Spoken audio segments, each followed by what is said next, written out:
ఎందుకమ్మా ఎందుకు తినాలి? నేను మొగాని కదా. ఒకసారి నాన్న ఊరు వెళ్ళినప్పుడు నువ్వే అన్నావు, నాన్న లేనప్పుడు నువ్వే పెద్దోడివి అన్నావు.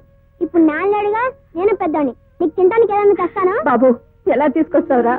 దేవుడి మీద ఒట్టండి, ఆ వెంకటేశ్వర స్వామి మీద ఒట్టండి, వినాయకుడి మీద ఒట్టండి, ఇక్కడ ఉన్న దేవుడు అందరి మీద ఒట్టండి. నేను 20 రూపాయలు నోటు ఇచ్చానండి. వేరడంత లేవు. నువ్వు 20 రూపాయలు నోటు ఇచ్చావా?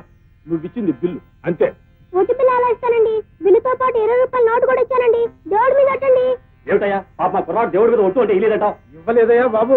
ఇచ్చానండి. నోట్లు చూపించమనండి, నా నోటు చూపిస్తాను. చూపించవా? చూపించు, ఆ నోట్లు చూపించు. ఏమిటయ్యా చూపించేది ఏది ఏది ఏ నోటయ్యా? ఇదిగోండి ఆ కొత్త నోటు నాదేనండి. ఇది బ్యాంక్ క్యాషియర్ ఇచ్చిన నోట్ అయితే డబ్బు లేకుండా వచ్చి అబద్ధాలు ఆడతావా? లేదు సార్, ఇచ్చానండి. దేవుడి మీద ఒట్టండి. ఇప్పుడు టిఫిన్ తీసుకెళ్ళిపోతే మా అమ్మ చంపేస్తుందండి. ఇదేమిటయ్యా చిన్న కుర్రాడు ఏడుస్తా ఉంటే ఇవ్వకుండా ఇచ్చానని ఎందుకు చెప్తాడు చెప్పు? డబ్బులు లేకుండా పాలసీ గడిచుకోవడం ఎందుకు వస్తాడయ్యా? ఇదిగా ఇచ్చే ఉంటాడు, నువ్వు మర్చిపోయి ఉంటావు. ఇవ్వయ్యా అవును ఇచ్చే మర్యాదకి ఇచ్చే, నలుగురు తెలిస్తే